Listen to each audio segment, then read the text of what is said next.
साथियों नमस्कार। मैं अमरेश कुमार मिश्रा आज आप लोगों के समक्ष सत्संग एपिसोड 11 में उपस्थित हुआ हूँ। आज मैं आपके साथ सनातन संस्कृति जो अविरल रूप से बही आ रही है, चली आ रही है, उसकी चर्चा करूँगा। सनातन जिस रूप में हम देखते हैं, सनातनस्तो पुरुषो मतो में, तो जो उस पुरुष की बात करता, प्रकृति की बात करता है, वो सनातन आदिकाल से चला आ रहा है। जब इस संसार में अन्य धर्मों, अन्य सभ्यताओं की उपस्थिति नहीं थी, जो बाद के लोगों ने इसको परिभाषित और प्रचारित किया, तो सनातन संस्कृति थी। आप इन चीज़ों को देखें कि प्राचीन रोम की सभ्यता में भी मूर्तियों की पूजा की जाती थी, जिसमें मेगास्थनीज ने अपने इंडिका में लिखा है कि डायोनिसस और हेराकिल्स को भारतीय अपने देवता कहकर उसकी पूजा करते हैं। स्पष्ट रूप से उसने विष्णु और शिव को अपने देवता के रूप में बताया और कहा कि भारतीय उनकी पूजा करते हैं। सुदूर पेरू में एक जगह है माचू पिचू, पेरू के पहाड़ियों में इनकास और माया सिविलाइजेशन में भी हम उन स्वरूपों का निदर्शन करते हैं जिसमें सनातन से मिलता जुलता दिखाई पड़ता है। संपूर्ण संसार में जब मानव सभ्यता की उत्पत्ति हुई, जब मानवों में चेतना जागृत हुई, अगर हम वैज्ञानिक रूप से ही चलें तो मानवों में चेतना जागृत होने के बाद उन लोगों ने सर्वप्रथम जिस चीज़ से भय प्राप्त किया वो प्रकृति थी। प्रकृति के बिजली, कड़क वर्षा और अन्य चीज़ों से उनके दिल में भय पैदा हुआ और जिसको उन्होंने देवी देवताओं का स्वरूप बताया, जैसा कि साइंस बताता है। परंतु सनातन के अनुसार ये स्पष्ट है कि ईश्वर ने सदैव दोनों रूपों को सामने रखा, जिसमें एक तो निर्माण करता और दूसरा विनाशक। महाकाल के रूप में शिव जो हैं वो विनाश के परिचायक हैं और सृष्टि के निर्माता के रूप में भी शिव ही हैं, जो कि हम शिव तांडव स्तोत्रम में भी पढ़ते हैं। तो सनातन संस्कृति साथियों आदिकाल से अविरल चलायमान है और चलता हुआ आ रहा है। इस संस्कृति में हर एक व्यक्ति को आलोचना का अधिकार प्राप्त है और तर्क के आधार पर उन चीज़ों को समझ सकता है। बहुत सारी कुरीतियाँ भी जुड़ते गई, परंतु भारत के संतों ने उनको इनसे हटाने का भरपूर प्रयास किया। बीच इस कड़ी में महात्मा बुद्ध ने भी अपने धर्म को ऐसा धम्मो सनातन कहा, उनका जो धर्म है, जो उन्होंने प्रतिपादित किया है, जो नियम बताए हैं, वो सनातन हैं। तो आप ये देखेंगे कि सनातन संस्कृति जो अविरल रूप में चली आ रही है, वो आज की न होकर हजारों साल मानव सभ्यता के उदय के समय का है। तो इन संस्कृति में जो सबसे मजबूत आधार स्तंभ रहे हैं, वो किसी एक ग्रंथ ना रख करके बहुत सारे ग्रंथ हैं जिसके आधार पे व्यक्ति चाहे तो उनका अध्ययन करे, उनको माने या न भी माने, प्रकृति से सीधे रेफरेंस ड्रॉ करके, प्रकृति से सीधे इशारा प्राप्त करके अपने कामों को करे, अपने कार्यों को करे। तो वही सनातन है और इसमें कहीं भी ऊंच और नीच का कोई स्थान नहीं है, क्योंकि प्रकृति जब रुख करती है तो हर एक चीज़ों को एक उपयोगिता के लिए उसका निर्माण करती है। इस संसार में ऐसा कोई भी चीज़ नहीं इसको प्रकृति ने व्यर्थ में बनाया हो। अगर बहुत बड़ा बरगद का पेड़ है तो छोटी झाड़ियाँ भी कम महत्वपूर्ण नहीं हैं। तो कद के ऊंचाई और निचाई से न कोई महत्वहीन होता है और न कोई महत्वपूर्ण होता है। बड़ा हुआ तो क्या हुआ जैसे तार खजूर, पंथी को छाया नहीं फल लागे अति दूर। जो कहा है कबीरदास जी ने कि बड़ा हुआ तो क्या हुआ, बड़ा हो गया तो क्या हुआ, जब उससे किसी को फल ही प्राप्त न हो, जब लाभ ही प्राप्त न हो। पंथी को छाया नहीं फल लागे अति दूर। तो कहने का आशय है कि समानता मूलक न्याय से संपृक्त जिस पंथ की बात हम करते हैं वह सनातन है और उनकी कुरीतियों को समाप्त करना हम सभी का दायित्व है। सर्वे भवन्तु सुखिनः, सर्वे सन्तु निरामया, सर्वे भद्राणि पश्यन्तु माँ कश्चित् दुःखमाप्नुयात्। कहने का आशय है कि सभी लोग सुखी से रहें, सभी लोग में अच्छे विचार हों, एक दूसरे को भद्रता अपने बंधुत्व के रूप में देखें और समानतामूलक सिद्धांत को वेदों ने भी परिभाषित किया। समान मंत्र समिति समानी, समान मंत्र सह चित्त में साम, चित्त में भी समानता हो, मंत्र में भी समानता हो, समिति में भी समानता हो। तो उस परिस्थिति में आप ये देखेंगे कि समानतामूलक जो सिद्धांत वेदों ने प्रतिपादित किए वही सनातन का मूल है। और जिन लोगों ने भी असमानता वाली बातें की हैं वो सनातन के मित्र न होकर के सनातन के शत्रु रूप हैं। साथियों, सारे चीज़ एक समान तो हो नहीं सकते। अगर सारे चीज़ एक समान होंगी तो व्यवस्थाएं नहीं रहेंगी। कोई तीव्र होगा तो कोई मंद भी होगा, कोई ऊंचा होगा तो किसी का हाइट नीचा भी होगा, लेकिन महत्व सभी का बराबर होगा। उसके कर्मों के अनुसार महत्व होगा। जिसके कर्म अच्छे होंगे, कोई ज़रूरी नहीं कि बहुत ऊंचा हो और उसके कर्म ठीक ना हो तो बहुत ऊंचा ही रहे। जैसा कि मैंने आपको उदाहरण दिए हैं कबीरदास जी का। उन्होंने कहा कि बड़ा हुआ तो क्या हुआ, जैसे तार खजूर, पंथी को छाया नहीं, फल लागे अति दूर। तो तार तो बहुत बड़ा होता है, खजूर भी बड़ा होता है, लेकिन छाया नहीं होता। उसे बढ़िया तो छोटा कदम का ही है, जो छोटा पेड़ रहने के बाद भी मानुष हो तो वही रस खान बसै नित गोकुल गांव के ग्वालन। तो कदम के डार के नीचे भगवान कृष्ण ने सारी लीलाएं की और कदम का पेड़ इसमें छाया भी है, वो तार और खजूर से अच्छा है। तो सनातन संस्कृति में हम इन चीज़ों को देखते हैं। मानव जीवन में भी शास्त्रसम्मत इन चीज़ों को बताया गया है।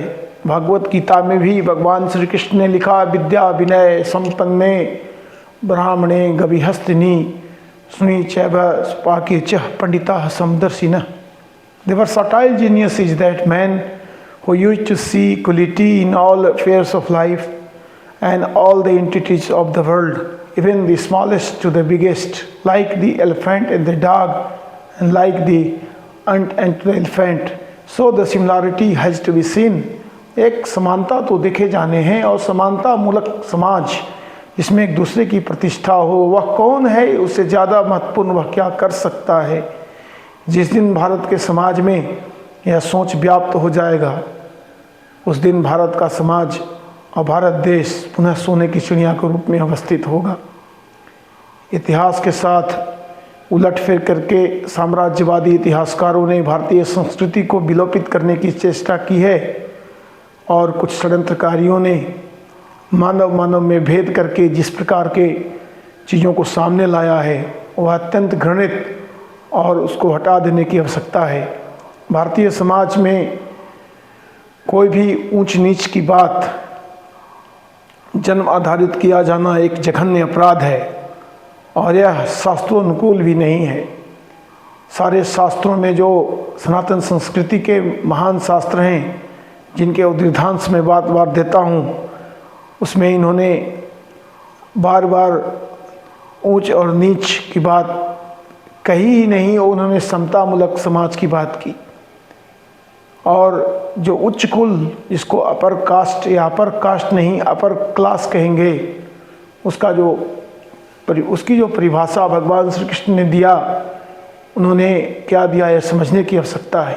उन्होंने कहा, अभ्यम फियरलेसनेस, सत्व प्योरिटी, अभ्यम सत्व संशुद्धिर, ज्ञान योग व्यवस्थिति, दान दमश्च यज्ञाश्च, स्वाध्यायस्तप आर्जवम, अहिंसा सत्यम क्रोधस्त्यागो, शांतिरेव पैसुनम, दया भूतेषुलोलुप्तम, मार्दवहिर्चापलम, तेजो क्षमा धृति शौचो प्रोनातिमानिता, भवन्तिम संपिदम दैवीम अभिजातस्य Bharat.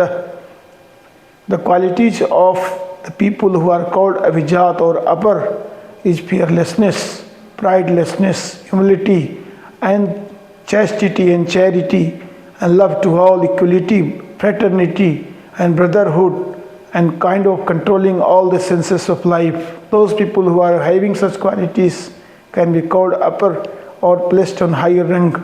So nowhere it has been mentioned in this couplet, the person who was born from the higher house will also be higher. So यह कहना कि जन्म आधारित व्यवस्थाएं हैं और जन्म आधारित व्यवस्थाओं को ही सनातन ने मान्यता दी है, सरासर गलत है। व्यक्ति कोई भी हो, अगर उसमें संस्कार की भावना हो, अगर वह कर सकता है तो वह निश्चित तौर पर श्रद्धेय है और आराध्य का पात्र है। जैसे हमारे शास्त्र में एलूस कबस जो अनस, दस्यु और दास होकर भी जिसको ऋग्वेद में लिखा गया है, ऋषियों के समान पूज्य हैं और मंत्र सृष्टा हैं, तो हम उन विधाओं पर क्यों न चलें जहाँ पर योग्य लोगों को सम्मान की बात हमारे शास्त्रों ने कहा है। तो योग्यताधारी कोई भी व्यक्ति, चाहे वह किसी भी कुल का हो, किसी वृंत पर खिले विपिन में पर नमस्य है फूल, सुधि खोजते नहीं गुणों का आदि शक्ति का मूल। हीन मूल की ओर देख जग गलत कहे या ठीक, वीर खिंचकर ही रहते हैं इतिहासों में लीक। जिनके पिता सूर्य थे, माता कुंती सती कुमारी, उनका पलना हुआ धार पर बहती हुई पिटारी। सूत वंश में पला चखा भी नहीं निज जननी का क्षीर, तब भी निकला कर्ण उन युवकों में अद्भुत वीर। तन से समरसुर, मन से भावुक, स्वभाव से दानी, जाति गोत्र का नहीं सील का पौरुष का अभिमानी। राष्ट्रकवि दिनकर जी ने भी कर्ण को धृत करते हुए इन बात को लिखा है कि किसी भी जगह जो फूल उत्पन्न होता है वो नमस्कार का पात्र है। तो साथियों, सनातन संस्कृति में समानता, विश्व बंधुत्व, एक दूसरे से प्यार ही महत्वपूर्ण है। और जो धर्म ग्रंथ, जो चीज़ें उनको नकारते हैं वो सनातन नहीं हो सकते। इसलिए आज सोशल मीडिया के मंच से मैं स्पष्ट करता हूँ कि हमारे जो संस्कार हैं वो समानता से संपृक्त हैं और जो व्यक्ति और व्यक्ति में भेद नहीं करते हैं। हमारे सभी भाई बंधु अपने ही भाई बंधु हैं और किसी भी व्यक्ति को न तो ऊंचा न नीचा कहा जा सकता है। सभी व्यक्ति पहले तो व्यक्ति होने के रूप में संस्कृत है और सुसंस्कृत रहने के कारण वह श्रद्धा का पात्र है। उसके बाद अगर वह कर्म से अच्छा कार्य करता है तो उसकी प्रतिष्ठाएं भी उसी प्रकार मिलनी चाहिए, न कि वह जन्मजा होनी चाहिए। तो सनातन जो अविरल है, जो लगातार चलता रहा है, इन पिलार पर आबद्ध है। और मैं समझता हूँ कि जब तक इन चीज़ों की व्याप्ति रहेगी सनातन का अंत नहीं हो सकता। ज़रूरत है साथियों इन चीज़ों को पुनः स्थापित करने की, उस पर विचार करने की, आपस में प्रेम, मृदुता, दयालुता बढ़ाने की और मिलजुल कर रहने की। और विश्व बंधुत्व की बात जब सामने आएगी तो संसार की सारी समस्याओं का भी समाधान किया जा सकता है। आज भौतिकवाद के युग में जब आप निरंतर भौतिकवादी सिद्धांत और संस्कृति पर आगे बढ़ रहे हैं, आप ये देखेंगे कि आप निरंतरता में लगातार उन संस्कारों को छोड़ते चले जा रहे हैं। आज संयुक्त परिवार से हटकर व्यक्ति एकल परिवार में आ गया है। एकल परिवार में भी वो अकेला रहने का आदी और अभ्यस्त हो चुका है। आप इस बात को समझें कि स्थितियाँ क्या हो गई हैं, किस रूप में स्थितियाँ आके खड़ी हो गई हैं। तो उस परिस्थिति में आपको मैं स्पष्ट करना चाहता हूँ कि सनातन संस्कृति अविरल है, निरंतर गतिमान है और गतिमान रहेगी जब तक आप उन संस्कारों को नहीं छोड़ेंगे। और धर्म मात्र में भी समानता की बात मैं हर एक प्लेटफॉर्म पर करता आया हूँ। अब मैं कुछ उद्धृत करूँगा जिसमें आपको समानता दिखाई पड़ेगा।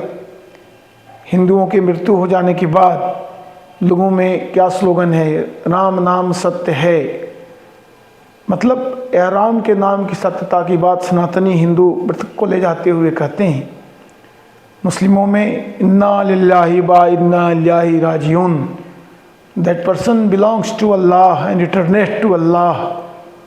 समानताओं को देखेंगे तो रीत और सत्य इस पर धर्म आधारित हैं। पूरे संसार के धर्म की समानता भी आपको दिखेगी।